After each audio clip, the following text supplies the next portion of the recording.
he probably went up on the White House roof thinking that Sydney Sweeney was up there. And he was like, I'm going to go see her jeans. See Sydney Sweeney. He was doing that gesture with his hands. I thought it was a big breast, but maybe he was like imagining her butt. Yeah, exactly. In those great jeans. Rabbit, and welcome to Millennial, the home of pretend adulting and real talk. I'm Andrew. I'm Laura. And I'm Pamela. Did you two see Trump on the White House roof on Tuesday? Actually, I just became aware of this as we were sitting down to do this episode, so you're going to get to see my reaction in real time. Well, I also missed this. Oh, it was a very exciting few minutes on social media because, there's all these posts about Trump on a roof, Trump on the White House roof, and we're like, oh my God, is he about to check out? Is he going to jump? Is he going to do it? Is this it? He couldn't take the Epstein pressure anymore. But look at what this is he gesture. doing? What is he doing? He's explaining what he's doing on the roof. He's like picturing what is this a whole giant round boob thing. I'm building a giant boob on the White. Look how his hands go down like that. Yeah. Like he's caressing. Are you sure he's not saying like this is the beautiful White House? It's the most beautiful White House I've ever seen. Yeah. People thought he maybe was experiencing some dementia. Like, is he lost? Like, because if Joe Biden did this, we know how that would go. Yeah, I do just want to shout out a couple of folks in our Discord who had some funny additions to this. Britt said sundowning on the White House roof. Also, I yelled jump as if he could hear me when I saw it. That was me too. Please, Christmas come early. I mean, just like did someone come out and like escort him back? Like, okay, Grandpa, it's time for bed. Time for bed, Grandpa. Yeah, like in this video, you can see he looks like he's standing there by himself. But a lot of people were also comparing this to Michael Scott on The Office when he was on the roof of Dunder Mifflin, and Michael Scott was thinking of jumping. No. I mean, to be honest, there are some comparisons there. For example, I always think of the comparison to Trump when Michael Scott thinks that he can simply declare bankruptcy by just verbally declaring bankruptcy. Right. Thank you for your attention to this matter. Honestly, this is giving the same energy as when they zoom in super close during his unattended inaugurations and his unattended rallies. Yeah. Because they can't actually show that there aren't enough people, there aren't enough butts and seats for this motherfucker. Mm-hmm. And so here, same thing. They're like, oh, Donald just wasn't able to get up to the highest point of the roof. I don't believe you can do it, Donald. Well, yeah. Prove me wrong. Yeah. Let's see you climb that. Did you see he's bringing back the presidential fitness test? Is that what it's called? I don't think he could do it. He can't stand up without getting out of breath. Yeah, I think the high school one. I didn't even know that ever left, but also like that was it's such an archaic form of torture. Torture's a good word for it. Like, because do you guys remember when you had to run a mile in school? That was like the scariest day of my life. When I was Yeah, but you know what? Like, honestly, looking back on it, my biggest issue is that like they never taught you how to run or like how isn't the whole point of like endurance? Like, shouldn't they be teaching you how to like pace yourself and stuff? And it was just like go run a mile and then you better not be last. You're gonna be made fun of. It's like maybe you guys taught us how to actually run. Good form. Then we could all do it. The right shoes. And let's be real. Yeah. Like my parents weren't spending good money on sneakers for me for gym. Yeah. I was just talking too about how like in middle school, they never had us dress down or anything for PE. And that's when you should start dressing down because that's when kids start getting stinky. And so I'm just thinking about this, like, and then we would go run the mile on like this public trail. And I'm just thinking about how funny it must have looked to see all these like 6th, 7th, 8th graders in jeans and Adidas. You didn't change? That's wild. Running them. No, we never had to. We never changed for gym in middle school. In high school, we did. Oh. But I feel like they should have started it in middle school. Yeah, we definitely started changing in middle school. But man, you definitely activated a core memory for me about the whole like being forced to run a mile. So I think it was my 9th grade gym class. Our final exam was that we had to run for an entire hour without stopping. in order to get an A. You could walk for the entire hour and get a B. Wow. I'm taking the B. Okay. Yeah, what do you think my ass did? I see your hour run, and I raise you an hour treading water in Really? sophomore year, fully clothed to simulate being way lost worse. at sea. In case what? You fell into the bay? Wait, what kind of classes are they doing in California? What is this? This is swimming class. Shout out to Miss Jury, who was a fucking dinosaur. Love you. But she was so old that she couldn't. She had a kid from the swim team. That she was a swim instructor, and she had a kid from the swim team instructing the class because she obviously couldn't get in the pool anymore. Yeah, or she could, but she couldn't like actively demonstrate. Wow, the strokes or anything like that. But yeah, like that final the semester final was we all had to jump in the water polo pool and tread water for an hour. And you could tread water, or you could like use the clothes that you jumped in with to like make floating devices for yourself. So give yourself a bit of reprieve. I'm not joking. You tied them up and then your blew clothes. air. Okay. Yeah. And then you can like use it. The air doesn't go through your shirt. It does not. You can actually do it with like cotton. So like if you have like a cotton long sleeve on for whatever reason and like you end up in open water, you could like blow into the neck as long as you tuck the other part in, it'll blow you up a little bit. So you can like makeshift life vest yourself for a while. Wow. Yeah. I thought I had it rough just running a mile, but some of this sounds pretty bad. Like the only time I had to tread water was when I was passing a deep end test at the local pool. And that was maybe 5 minutes we had to tread water. Whole hour. I've never been in better shape than I have myself for high school. Seriously. I don't know if I could tread water for an hour today. I guess I could. A lot. But yeah. Swimming is the do only like the exercise. Legs and like you got to keep moving. You're gonna. Well, I mean, they're not gonna let you drown, but yeah. And then we had the first period class, and this was like the winter semester, so it was cold, and we were in the pool. Yikes! Water. Yikes! Do you think Donald Trump could tread water for an hour? I don't. No. Absolutely not. Has he been in the water? Has he been in a pool? I doubt it, unless teenage girls are also in it. Well, I'm glad we started changing in middle school for Jim because, that's when I started having feelings for boys. I saw them in their boxers and putting on Axe body spray. It was so exciting. What Axe body spray are you wearing today? Oh, this one that suffocates you. Oh, great. Gross. Don't they all smell the same? They do. Yeah. And then you combine Axe with BO and it just doesn't really cover it up. Just like the wafting stench of Axe and BO coming from the boys' gym. Yeah. I can't believe the girls didn't want to date us. I know. In the girls' gym, it was Victoria's Secret Love Spell. That was the... Oh, that's another one. It's just like... Brings back a memory. It, and then people would put it on after the gym over their BO. And then everybody would spray everybody else. Wow. I'm so glad I started homeschooling in the 10th grade. I got so tired of that shit. You missed out on a lot. You dodged a lot of drama. For 2 years in high school, so. Yeah. Well, we'll have some real talk on Sydney Sweeney coming up in a few minutes. But first, this show is brought to you by listeners like you. So visit patreon.com/millennial to support us for as little as $5 a month. And you can get instant access to perks like After Dark. And in this week's After Dark, we're talking about a recent survey concerning what millennials believe they waste money on. But some of the categories are a little surprising, like buying too many plants is a category some people thought they spend too much money in, which I'm like, that's a self-care thing. So we'll debate the pros and cons of what allegedly is a waste of money in After Dark. And we'll also look inward at what we waste money on. On our Patreon, you can also get access to ad-free episodes, our live streams, and a lot more. Visit patreon.com/millennial and get started today with a 7-day free trial to check out all of our bonus content, including After Dark. And if you sign up for an annual subscription, you'll get 15% off your membership, which equals 2 months free.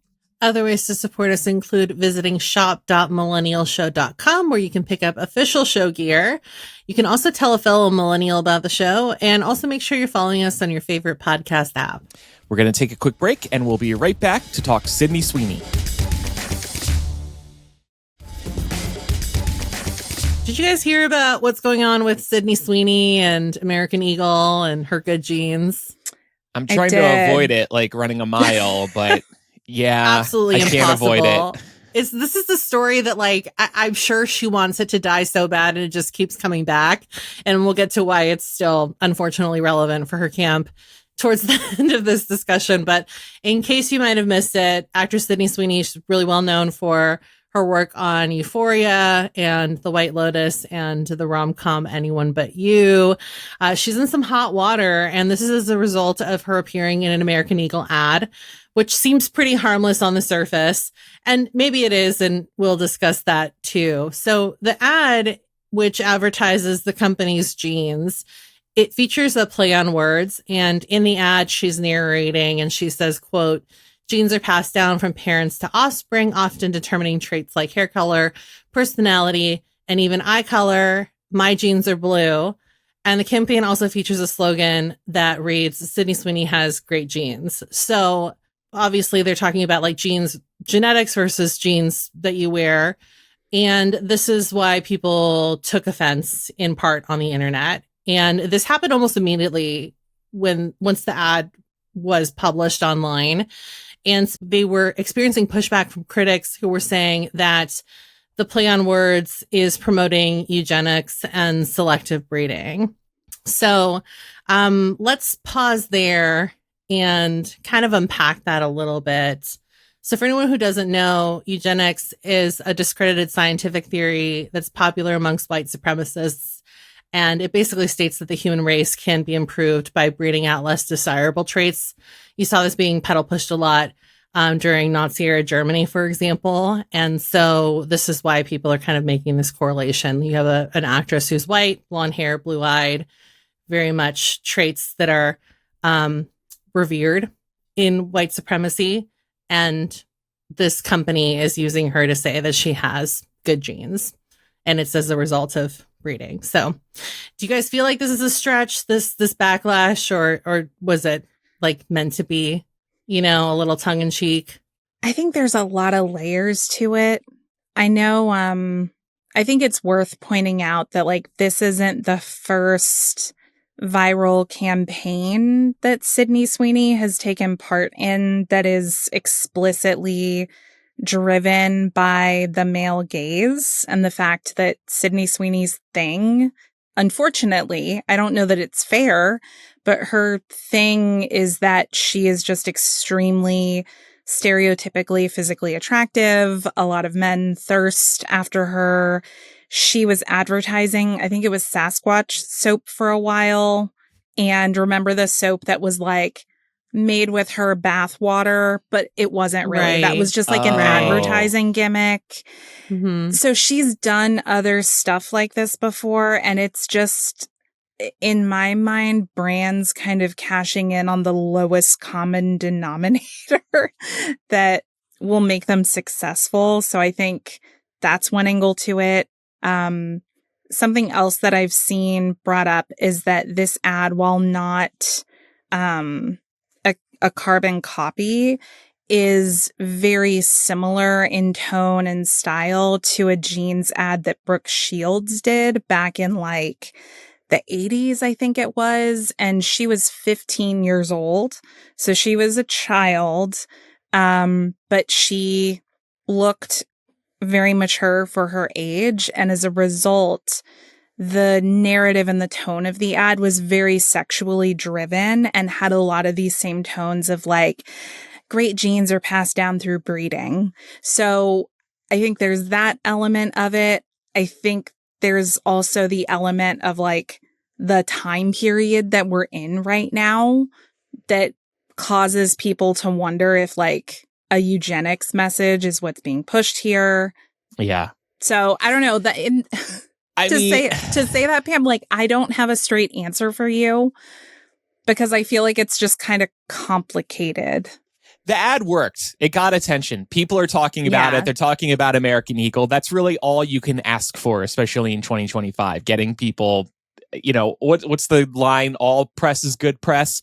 People are thinking about American Eagle and Sydney Sweeney. I think that the internet is overreacting a little bit to be giving this particular ad and actress so much attention. I do think that, you look at Sydney Sweeney, white, skinny, blonde, blue eyes. It's a traditional form of perfection. It's what Hollywood has defined as perfection, this classic idea of perfection dating back to like Marilyn Monroe and Jean Harlow. Vox brought up that point in a think piece the other day. I guess what bothers me about it is this assumption that like she's naturally this perfect when, she has a makeup team working for her. She's probably had work done. It's not just genes. But that said, it's a play on words. That's really all it comes down to. And getting worked up over a commercial for jeans from a dated mall chain seems like a little much to me. I think that they probably needed to read the room a little bit better based on where we are right now in this country. Like the temperature check does not pass here, to your point, Laura. But to Andrew's point, I think that they kind of knew that and they wanted to make something that was a little bit racy, a little bit controversial. Roshni in the Discord is basically doubling down on what both of you said, which is that if they hadn't picked somebody that looks like her, it might have been a little bit different. Yeah. And then goes on to say, if it was just her and said Sydney Sweeney has good genes, I wouldn't have thought anything about it. And I think that is fair. It was the addition of the narration in the ad that ran on social media and then ran on television, where she's talking about genes being passed down, that really kind of like drives the point home. I also feel like if they had made her the face of the campaign, but then like they had other people that were similarly famous or maybe a little bit less famous, and then the campaign was about like all of them having good genes, and it was a more like diverse group.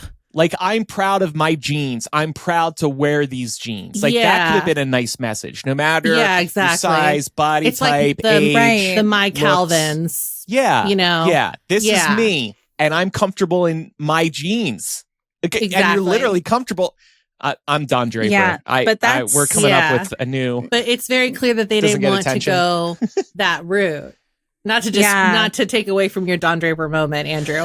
But I think that, I'm sure that these are conversations that they're having in these rooms where they're creating these ads, because we're not ad people, right? But if it's not noticeable, but if it's obvious to us that is an avenue they could have gone, then I find it hard to believe that was not a idea that was discussed or thrown out there as a result of this. So I have to believe it's purposeful. Yeah. That's like low hanging fruit, to say like, let's make it a collaborative ad and it's Sydney Sweeney at the top. And then we bring in all these other people from different races, different body types. And see, I think that if it were 2015, I think that is exactly the kind of ad they would have run, because that was where we were at that time. But now DEI is out. Woke is broke. We're kind of like wearing it on our sleeve at this point, that it's like, okay, time to regress to the way we advertised before the social evolution that we saw in the like 2010s, 2010s. Yeah. Or the Mad Men basically era. The Obama era. Yeah. Yeah. Where everything was about hope and diversity and how that made America great. Not anymore. It's kind of like what we were bringing up with, I don't know if this made it to the air, if this was before, but you were, I think you were asking Laura, Andrew, if Trump had sick-heiled up in the roof. And it's we wouldn't have been surprised if he did, because it is like all about pushing the envelope right now and seeing how much you can get away with in a bad way. And so, to your point, it's not surprising that, companies would also feel emboldened to kind of do the same. Mm-hmm. So getting back to the newsy part of this, Sweeney's camp has not spoken out at all, which smart, because I think that you stay away from this one with a 10-foot pole. But American Eagle has finally spoken out. And they said in a Instagram post, Sydney Sweeney has great genes is and always was about the genes, her story. We'll continue to celebrate how everyone wears their AE jeans with confidence their way. Great jeans look good on everyone. So this is kind of getting back to the point that we were talking about, how they could have really emphasized this message that they put out after the fact to kind of blow out some fires if they had actually created an ad campaign that showcased the celebration of jeans looking good on everyone. So, yeah. I do wonder, I mean, I don't know. It's hard for me to believe that that's not just them trying to play both sides of the fence here, to be like, oh, clarification, we didn't mean it that way. Update. Yeah, exactly. So I don't know if I buy their very PR-y response. The fact that nobody in the room on this was like, hey, so this actress has already had some problematic social media snafus. Like, what was it? She had like a party some year and put pictures up, and there were a bunch of Trump signs in the background, and people blew up over that, which is like, I mean, you can disagree with her, but like she can believe whatever stupid thing she wants, you know? It was like her relatives were wearing the MAGA paraphernalia or something. Well, yeah. And Elizabeth, to your point, Laura, is in our Discord on Patreon saying that just hoping behind the scenes there are staff at AE that are like, we tried to tell you this was not the tongue-in-cheek, haha, you think it is. And yeah, you have to think that there were some people who weren't a big fan of this idea, but the powers that be prevailed because it was something that was going to stir the pot and get the attention that it has received. And then it reached a whole other level when Trump commented on it. Trump was excited just because she is, according to BuzzFeed, a registered Republican as of 2024. And this asshole, he has no moral compass other than they like me, so I like them. That's what it comes down to. This is the best ad ever because she's Republican. Otherwise, I would have hated it. That's the other part of this for sure, because I feel like this story really could have died over the weekend, but Trump literally made these comments yesterday, both in an interview, and then he went over to Truth Social and really doubled down. And he said, quote, Sydney Sweeney, a registered Republican, has the, quote, hottest ad out there. It's for American Eagle, and the jeans are, quote, flying off the shelves. Go get him, Sydney. It's a stupid culture war crap that just serves as a distraction. Oh, yeah. How old is she? She's in her late 20s, right? Yeah, I think she's 27. Oh, wow. She's skewing a little old for you, Donald, from what I hear. And he's got that weird obsession with Taylor Swift, too. He brought that up in the same post about Sydney Sweeney. Yeah, she's not hot anymore. Did you know? Yeah, I hate Taylor Swift, he said. And credit to Taylor, she just stays quiet on it. Just lets it go. Honestly, she has the patience of a saint on that, because it's got to be so tempting. Because I just think about the audience she has. Yeah. And, you know, I know she has to consider, you know, how that audience might react to her trying to fire back at him. I'm sure that's part of her consideration as well. But I mean, for someone who loves dropping not so subtle shade and Easter eggs, I don't know. I think maybe it's coming. maybe. Hey, maybe I don't think he knows what's coming tomorrow. I don't think he knows what's happening 2 hours in the future. Yeah. He probably went up on the White House roof thinking that Sydney Sweeney was up there. And he was like, I'm going to go see her jeans. See Sydney Sweeney. He was doing that gesture with his hands. I thought it was a big breast, but maybe he was like imagining her butt. Yeah, exactly. In those great jeans. Jeans. Oh, man, this sounds like something that should be on the next episode of South Park. I think we need to pitch the Parkers. There's still time. Well, Andrew, you've also brought up a good point that, you know, American Eagle has maybe never been more relevant. Yeah, is American Eagle even relevant anymore in the year 2025? I remember I used to shop there. I would buy the American Eagle polos. I would buy the jeans. But I don't know. Like, is it cool to...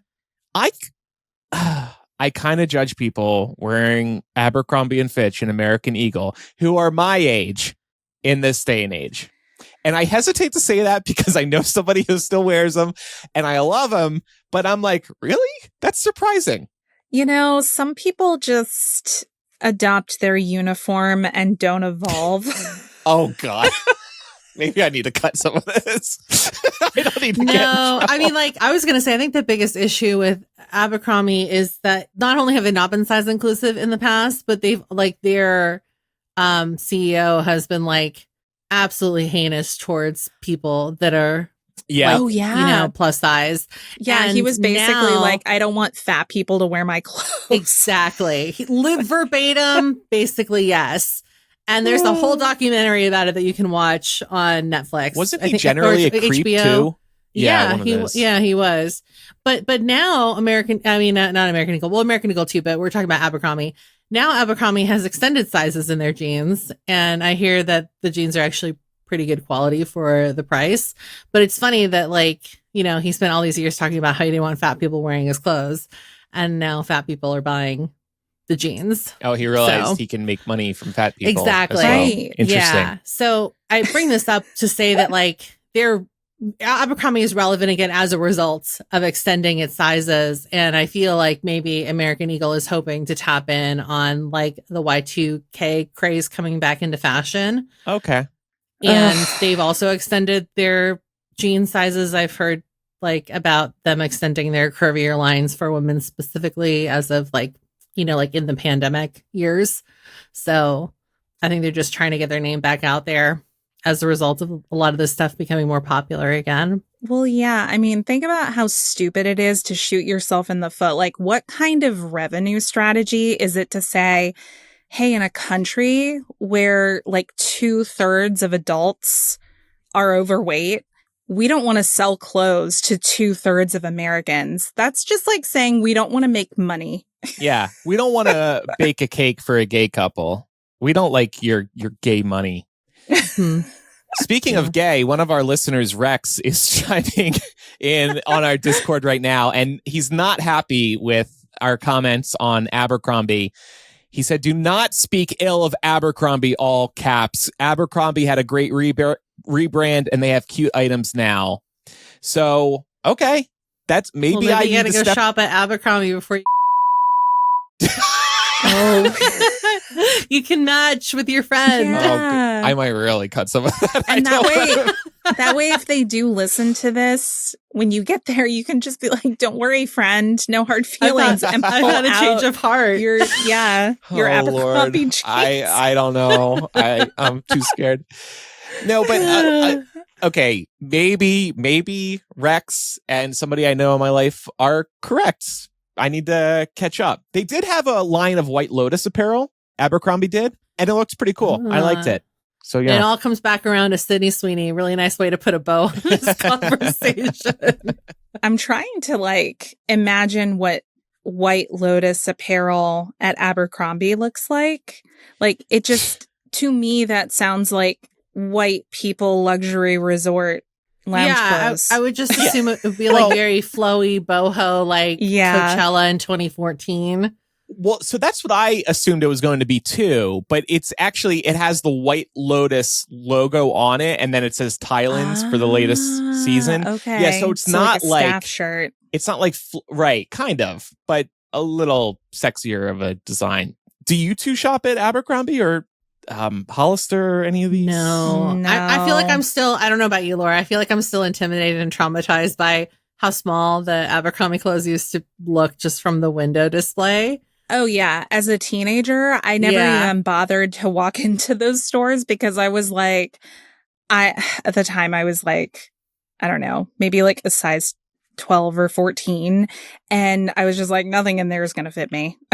Right. That was like Morbidly Obese by Abercrombie. Right. Yeah. You could probably get like their large on your arm. I actually know somebody who got a job at Abercrombie their first year at college, and they also used to make their employees wear one size smaller in the shirts. Oh, what? really? Yeah. at least at that location. For me, I can just still imagine the smell of those stores Yeah, and smell. how it just was flying out of the front door. You get within 20 feet of the entrance of Hollister, Abercrombie, and you just smell Hollister in particular. They really turned up the smell in that place. Hollister, like, also you could never see the clothes because it was so dark in there.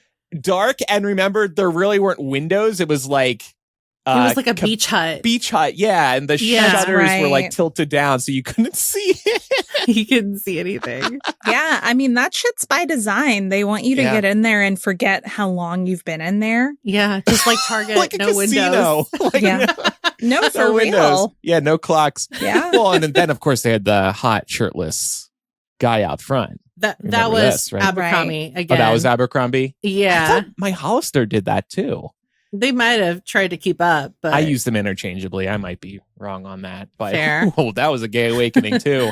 In the mall, like, Mom, I'm not staring at that guy as we walk by. Like, what are no, you talking Mom, about? I don't want to go to Abercrombie and Fitch just for the bag with the hot guy on it. Oh, that too. Those felt dirty as a kid. I was like, this is pornographic. Yeah, and then all the cool girls would use them to like cover their textbooks. This is like a nostalgia episode. Do you remember that, Laura? That is so true. And like to paper the insides of their lockers and everything. Yeah. Like, damn, that was like Tiger Beat magazine. Oh, yeah. Just in how you would hang that stuff up. That's what I used to paper my lockers with. Really? Tiger Beat, yeah, and J14. Mm-hmm. Yeah. Time really is a flat circle. Yeah. It is. Like this Sydney Sweeney situation, the ad, not the way people have reacted to it, is straight out of the year 2000. Mm-hmm. Yeah, like, no, this you're right. ad could have run back then and nobody would have had a problem with it.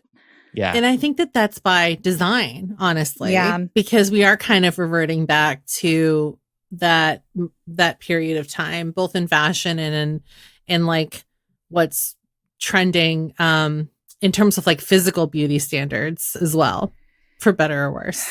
For worse, let's be real. And I mean, we're aging ourselves already on this episode. But I think we can just be like, you know, your big sisters and your big brother and just be like, hey, I lived during that time and it wasn't great. Yeah. Don't let anyone tell awesome. you have to wear low-rise jeans. Yeah. Well, and also just the way social media and algorithms work today, like that's definitely brought more attention onto this than probably people would have. Definitely, yeah. We're also talking about it more, which I mean, for better or worse, I do appreciate that. Yeah. Because this is not like a conversation that in contrast could have been had, even if this ad did run in the early 2000s. So yeah. But then on the other hand, I think about are other brands going to look at this controversy, the attention, and be like, ooh, I want that. I want that attention. I wouldn't be surprised. I mean, we saw a couple of brands, including Dunkin', that they released like parody ads really quick. So what's that, a parody ad? I'm trying to figure that out too. I thought that was a parody ad. I thought it was like a direct response to... I didn't see this one. What happened? So it stars the summer I turned pretty leading man, Gavin Casalegno. And he mentions genetics in this Dunkin' ad. He says, look, I didn't ask to be the king of summer. It just kind of happened. This tan, genetics. I just got my color analysis back. Guess what? Golden summer, literally. I can't help it. Every time I drink a Dunkin' Golden Hour refresher, it's like the sun just finds me. So if sipping these refreshers makes me the king of summer, guilty as charged. So I feel like that's one that's probably been in the works for a while. They're promoting a specific drink. Maybe I'm wrong. But again, the genetics thing, it's like this obsession with that makes me feel like shit. It's like, where is the trend coming from, too? Yeah. That's the thing. Because if it wasn't...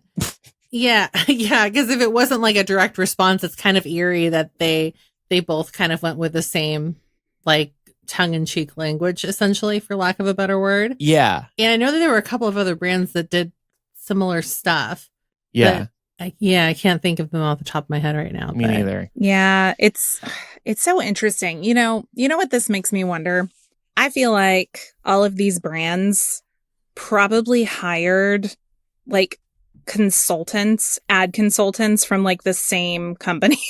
Oh. And they were like, yeah, the genes and genetics and the genetics and hot people, linking that to your brand. That's like so in right now. So hot right now. Like that you want attention? choreographer from Bring It On. Right. With the spirit fingers. Yeah, right. Everybody gets spirit fingers.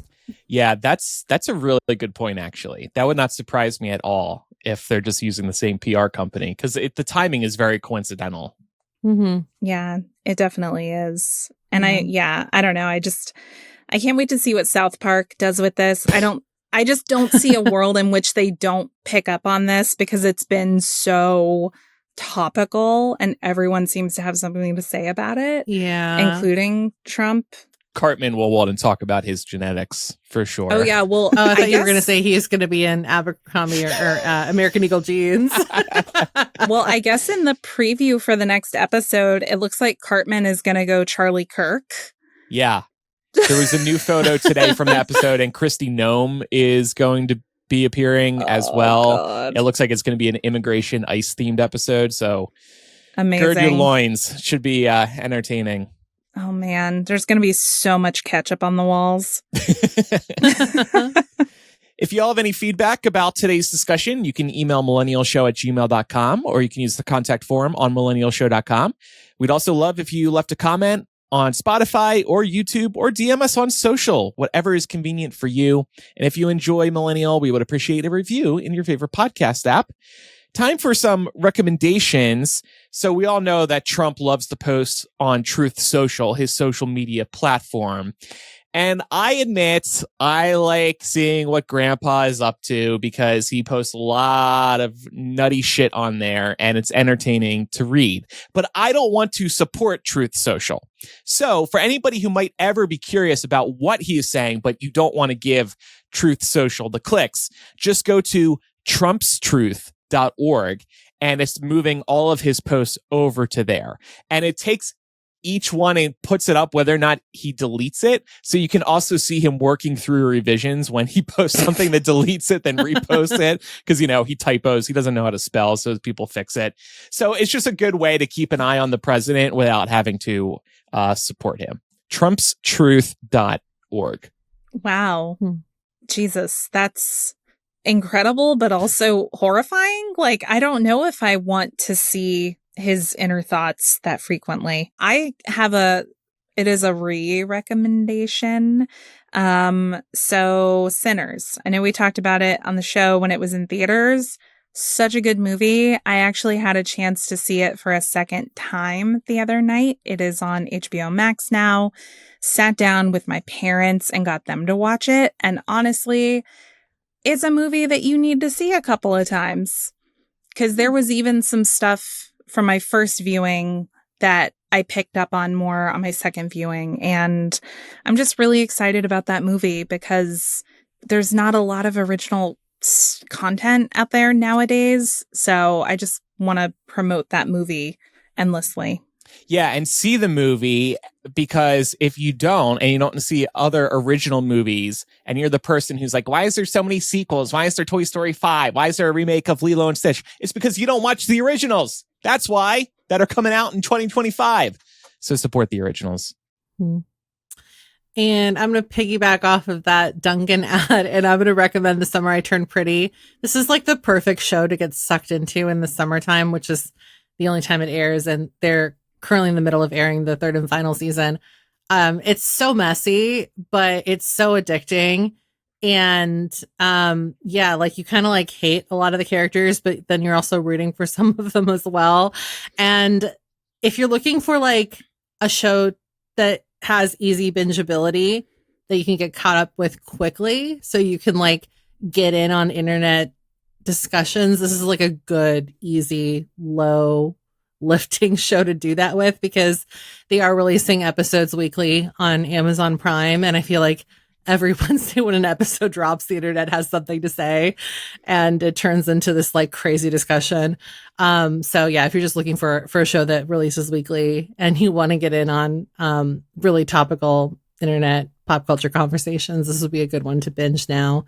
And you could definitely still catch the back half of season 3 before it ends if you binge seasons 1 and 2. After Dark starts in a moment for patrons and Apple Podcast subscribers. We'll be talking about wasteful spending. Thanks, everyone, for listening. I'm Andrew.